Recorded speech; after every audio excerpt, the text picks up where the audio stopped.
génération en génération.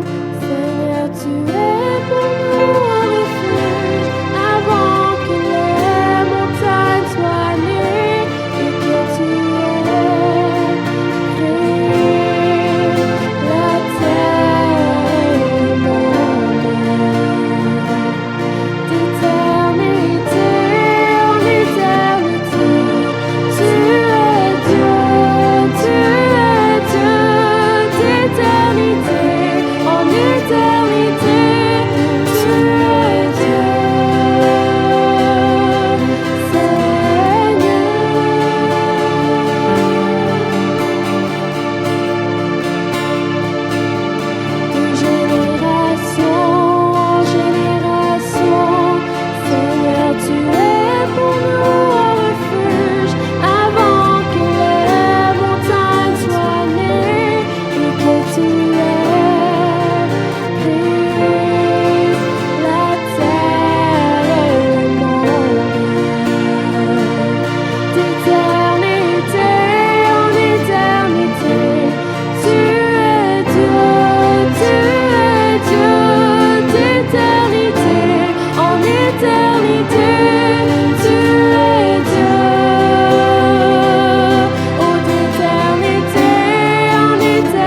Jésus leur parla de nouveau et dit, « Je suis la lumière du monde. Celui qui me suit ne marchera pas dans les ténèbres, mais il aura la lumière de la vie. » Jean 8, verset 12.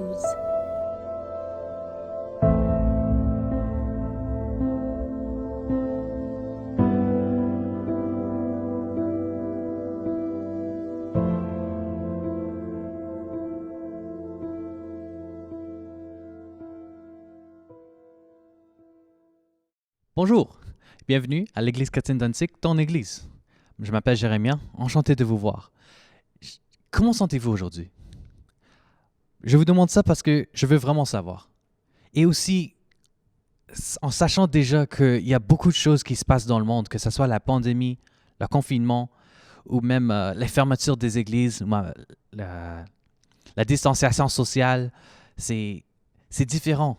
Différent surtout comparé à Noël qui s'en viennent, premièrement. Non, à Noël de l'année passée. En fait, Noël qui s'en vient dans 5 jours.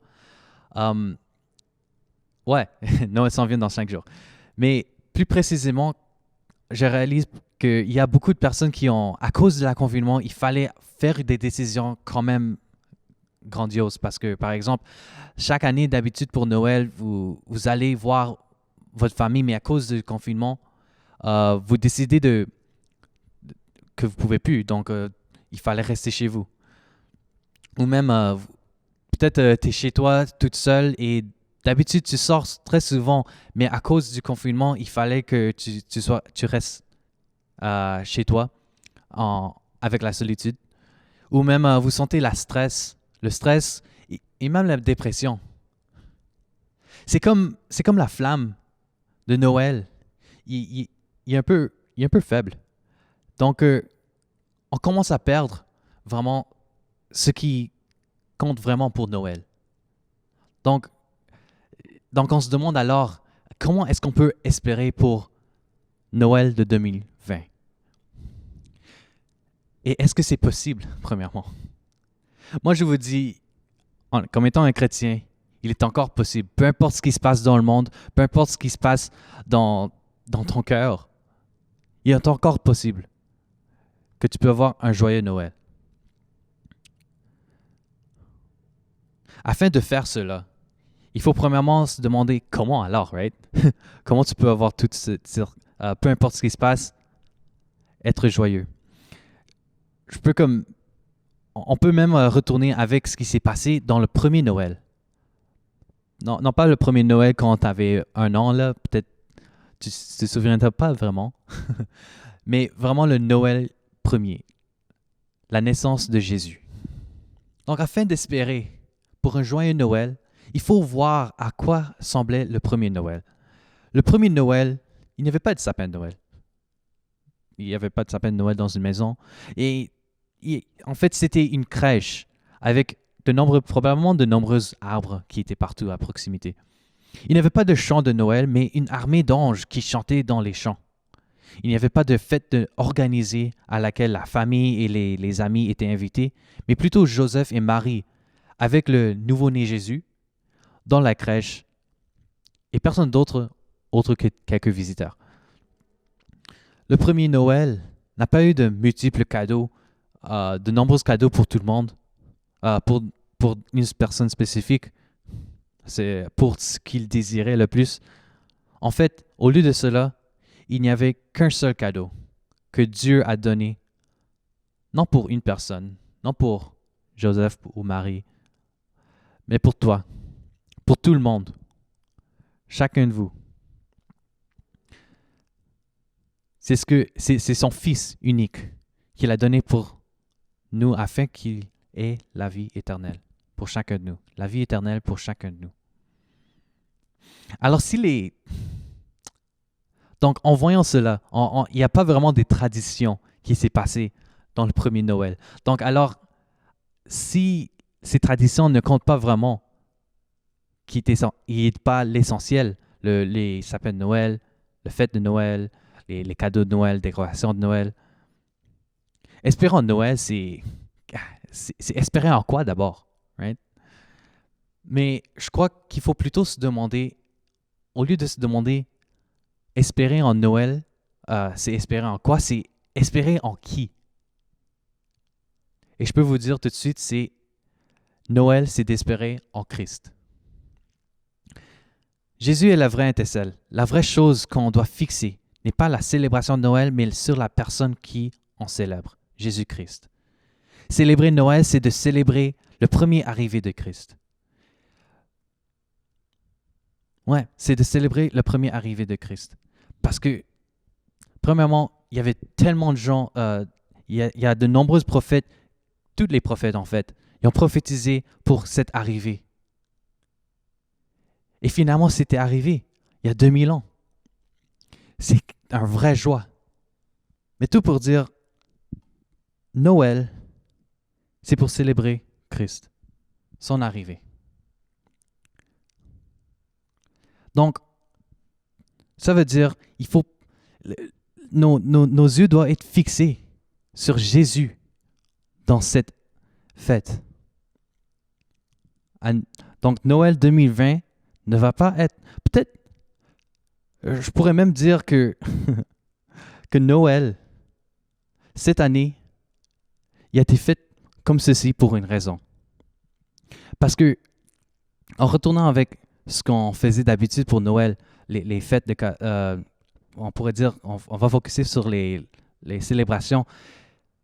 On a toujours du monde et de nombreuses personnes qu'on peut célébrer avec, ce qui est bon. Mais sauf que parfois, on oublie de mettre la place pour Jésus, pour la personne à qui il faut célébrer pour. Et je peux dire que, dans un sens, le confinement est une bénédiction parce qu'on peut, cette année, remettre ce qui est important dans la fête de Noël, Jésus-Christ.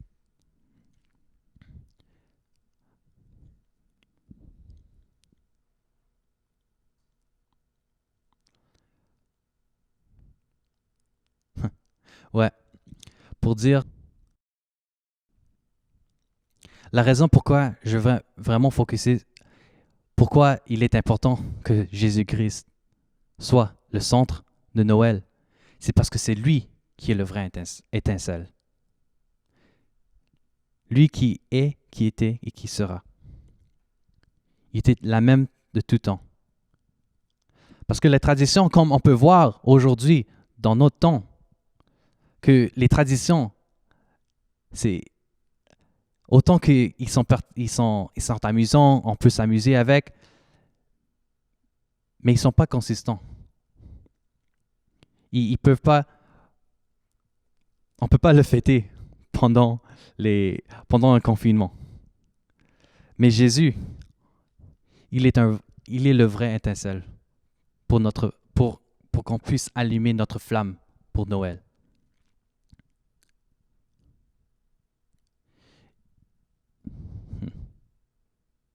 Ils disent qu'il est la lumière du monde.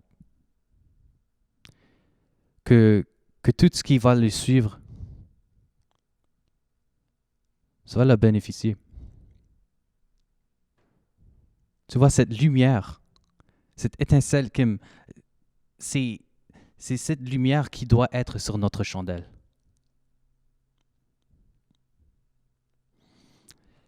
Puis lorsque cette lumière, ça va endurer pour toujours. Parce que lui, il va être, peu importe que ce soit le COVID, que ce soit une autre pandémie qui s'en viendra, parce qu'on ne sait jamais, que ce soit une situation personnelle, que ce soit la solitude. Je prie vraiment que Jésus soit cette lumière-là pour toi. Parce que lui, il va toujours être là pour toi. Donc, comment on peut avoir l'espérance pour Noël?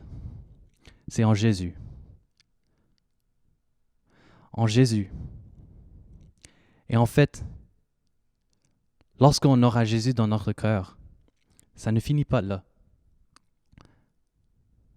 Il a dit en fait à ses disciples, « Vous êtes la lumière du monde. Une ville au sommet d'une colline n'échappe pas au regard. Il en est de même d'une lampe. Si on l'allume, ce n'est pas pour le mettre sous une mesure à grain. Au contraire, on la fixe au pied, on la fixe sur un pied de lampe pour qu'elle éclaire tous ceux qui sont dans la maison. C'est ainsi que votre lumière doit briller devant tous les hommes, pour qu'ils voient le bien que vous faites et qu'ils en attribuent la gloire à votre Père céleste.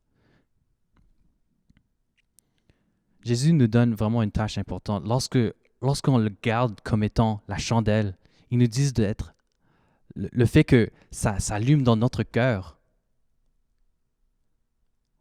C'est à notre tour de devenir cette chandelle pour un autre. Et c'est de là, on pourrait dire, passer la torche afin que les autres puissent s'allumer. Donc, en gros, vraiment, n'essaie pas d'allumer la chandelle d'espoir avec ce que tu connais, ce qu'on fait d'habitude, on le fait avec répétition sans sachant qu'est-ce que c'est vraiment. Essaie d'allumer la chandelle avec qui tu connais. La personne Jésus-Christ, qui est toujours la même, qui a été donnée pour nous afin qu'on ait la vie éternelle. Donc Jésus est vraiment l'étincelle qu'on a besoin pour enfin avoir la chandelle allumée. Et lorsqu'on est allumé, on pourrait en conséquence faire briller Noël en laissant les autres, en laissant notre torche, notre chandelle toucher les autres afin que eux, ils puissent s'allumer aussi.